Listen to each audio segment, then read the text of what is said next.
A few videos ago, we introduced the concept of a qubit, but so far we have restricted our attention to situations where qubits only take values of either 0 or 1, or are in an equal superposition of 0 and 1.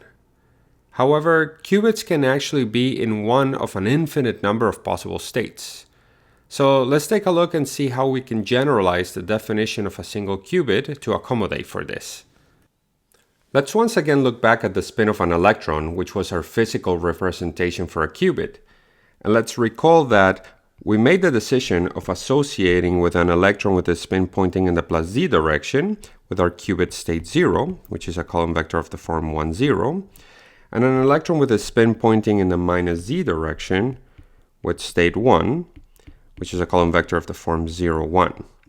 Now, we also said that for an electron with a spin pointing in the plus x direction, we associated what is known as state plus, which has entries of 1 over root 2 and 1 over root 2, where we said that these are what are known as probability amplitudes, which when squared give us the probability of either measuring 0 or measuring 1. And the reason why we associated these probabilities is because if we were to look at a Stern-Gerlach experiment with an electron pointing in the plus x direction, when we run this over and over again, what we see is that half of the time the electron always deflects upwards, and the other half of the time the electron always deflects downwards. Now we also said that we can represent this as a superposition of state 0 and state 1. And then we did the same thing for an electron pointing in the minus x direction, which we associate with state minus, that had entries of 1 over root 2 and minus 1 over root 2. So again, that was a superposition state of the form 1 over root 2, 0 minus 1 over root 2, 1. And again, when we square these entries, they give us the probability of measuring 0 or measuring 1, which are both a half. But now a question we can ask is, well, what if this electron is not pointing either in the z or the x directions? What if it's pointing at some arbitrary angle with respect to the z-axis, theta? What would be the state vector that represents this electron? Well, again, we can run experiments using a Stern-Gerlach device, and what we see is that this electron always deflects either upwards or downwards, but now the probability of this happening is a function of the angle theta. And what we can do is just, through experimentation, figure out what that function is. And what we find is that the probability of measuring 0, or our electron deflecting upwards, is equal to the cosine squared of that angle theta over 2. And similarly, the probability of the electron deflecting downwards, or measuring 1 in the case of our qubit, is sine square of theta over 2. And from a probability standpoint, this makes sense because we know that the cosine squared of any angle, let's call it x, plus the sine squared of that same angle always adds up to 1. So this shows that these functions are consistent with the fact that these correspond to probabilities. So then we can say, well, we can express our qubit, which is physically implemented, let's say, using the spin of an electron, with this column vector with entries of cosine of theta over 2 and sine of theta over 2, so that when we square these probability amplitudes, it gives us the probabilities that we observe from experimentation. And we can also express this as a superposition of cosine of theta over 2, state 0, and sine of theta over 2, state 1, because recall we can always express this as a prefactor of cosine theta over 2 times the vector 1, 0, which is state 0, plus sine of theta over 2 times the vector 0, 1, which is state 1. So this expression right here is the general definition for a qubit as a function of this angle with respect to the plus z direction that we call theta, and matches what we see through experimentation. And one thing we can do is replace theta with an angle of 0, which would correspond to an electron pointing in the plus z direction, and that would give us that cosine of 0 is 1, and sine of 0 is 0, which gives us state 0, which is consistent with what we had before, and we could replace also theta with an angle of pi, which would give us cosine of pi over 2, which is 0, and sine of pi over 2, which is 1. And that will give us state 1, which is, again, consistent with the representation we had before. And again, we can replace theta with pi over 2 and 3 pi over 2 and find that that gives us the correct probability amplitudes for an electron pointing in the plus x and minus x direction. Now, this is all well and good, but notice that this representation is a bit restrictive. This angle theta only allows us to express spin states pointing in a direction parallel to this xz plane. But what if we want to, for example, represent the spin of an electron pointing in the plus y direction? This description does not account for a way to differentiate between spin in the x or y directions. As a matter of fact, there is no way to identify the spin component pointing along an angle phi with respect to the x-axis. So there is clearly something missing from our definition of a qubit. Now, to figure out how to proceed, we can gain some insight from what we see from experimentation. So if we were to run the Stern-Gerlach experiment with an electron now pointing in the plus y direction, what we'll see is that we get the exact same results as what we had for when the electron was pointing in the plus x or minus x direction. That is, the electron still deflects upwards or downwards with equal probability. As a matter of fact, this is true for the spin pointing along any direction in this xy plane. So what this means is that our probability amplitudes must be equal to some number that when squared are equal to 1/2. Now the problem is that the only two real numbers that meet that restriction are 1 over square root of 2 and minus 1 over square root of 2, which are the values we assign for spin along the plus x and minus x directions. So we have basically run out of real numbers to express the spin of an electron pointing along a different direction in this xy plane. So what do? Well, for our definition of our qubit, with entries of Q0 and Q1, well, we remove this restriction of this probability amplitudes having to be real numbers and allow them to be complex valued. So, for example, for the particular case where we had spin along the plus x direction, which was expressed by our state plus as an equal superposition of 0 plus 1, and in the case of spin along the minus x-axis, where we had state minus, which is given by a superposition of 0 minus 1, we see here that these two differ from each other by this plus and minus sign.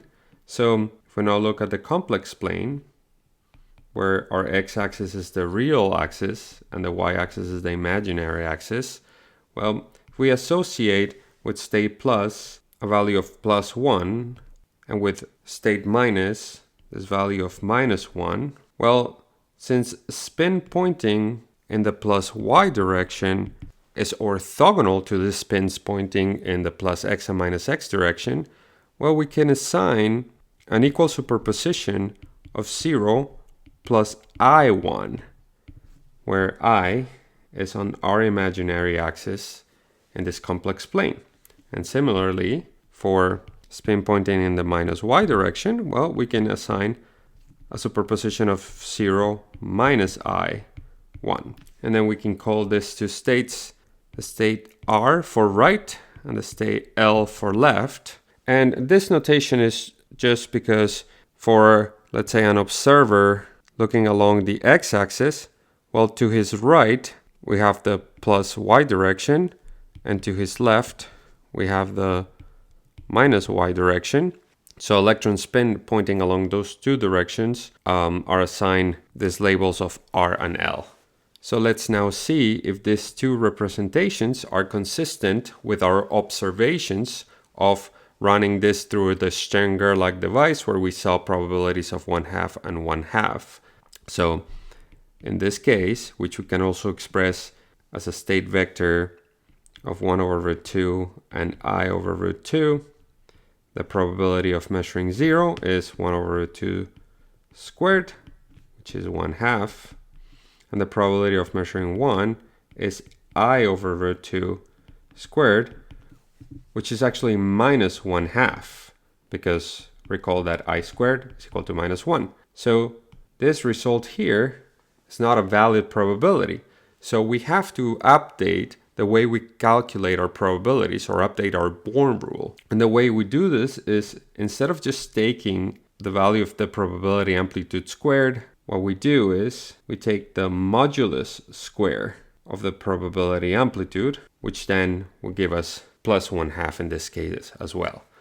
Just as a reminder, if we take a complex number and square it, well, what we get is a squared plus 2 times a times ib plus ib squared, which is equal to a squared 2abi minus b squared. And this is why we were getting a negative probability, because in this example above, we had b to be 1 and a to be 0. But if we take instead the modulus squared of a complex number, what we do is we multiply that complex number by its complex conjugate, which actually gives us a squared plus b squared, which is always a positive real number. And then we can do the same for the state left, where we have a column vector of 1 over root 2 minus I over root 2. And again, that's going to give us probability of measuring 0 of 1/2, probability of measuring 1 of minus I over root 2 modulus square, which is also equal to 1/2. And then we can generalize this for any other state vector on this xy plane pointing at some arbitrary angle phi. So the way we do this is, if we go back to our complex plane, any complex number on this unit circle can be expressed as the cosine of phi plus I sine of phi, where phi is the angle with respect to the real axis, and in the case of electron spin, it will be with respect to the x-axis. And shorthand notation for cosine of phi plus I sine of phi is the expression e to the I phi. So in general, for any spin state pointing somewhere in that xy plane, we have that our qubit is represented by 1 over root 2, 0, plus e to the I phi 1. And this, what we see here, is what is typically known as the relative phase of a qubit. And the reason it's called relative is because it's the phase of state 1 relative to state 0. So we can now put everything together. We know that our qubit, in general, has a probability amplitude of cosine of theta over 2, 0, where this theta is going to be the angle with respect to the positive z-axis, plus ei phi times sine of theta over 2, 1. So this represents our qubit with components q0, q1, where this q0 and q1 can be in general complex numbers. Now, one thing that might seem a little bit odd is that when we look at this expression here, our q0 always seems to be a real number, not a complex number. So how come we define it to be in general complex? Well, let's take a look at, if we were to replace our expression of q0, 0, q1, 1 with a general definition for a complex number. So, a complex number, in this case q0, can be expressed as either a plus ib, or we can also express it as we saw before, some complex phase, let's call it phi 0, times the length of q0, so let's call that r0. And we can do the same thing for q1. So if we were to replace that in this expression, we'll have that this is equal to r0 e to the I phi 0, 0, plus r1 e to the I phi 1, 1. Now, we know for a fact that these two numbers must add up to 1 when we take their modulus squared, because they represent probabilities. Now, the thing is that the phase portion of this, whenever we squared e to the I phi, if we were to take the modular square of this is always equal to 1. And that's because e to the I phi times e to the minus I phi, which is the complex conjugate of this, cancels out. So we get e to the 0, which is 1, which means that the components of this expression that must add up to 1 are r0 squared plus r1 squared. But we already know that these two must depend on this angle theta so that they properly represent, for example, the angle of electron spin with respect to the plus z direction. So if we were to replace r0 with cosine of theta over 2, e to the I phi 0, 0, and then r1 with sine of theta over 2, e to the I phi 1, 1. Well, we could, in this case, factor out this e to the I phi 0, and then we get cosine of theta over 2, 0, plus e to the I phi 1 minus phi 0, because we are factoring out phi 0, so we gotta subtract it here, sine theta over 2, 1. So now notice that here we have pretty much the same expression we had before, except here we have this phase of phi 1 minus phi 0, which we can just relabel as phi. And then we have this other phase of phi 0, which we can just relabel with something else called gamma. And the thing about this is that this prefactor is what is known as a global phase. And a global phase is something that we can discard when dealing with states that represent qubits, because what we're interested in is finding the probabilities of measuring either 0 or 1.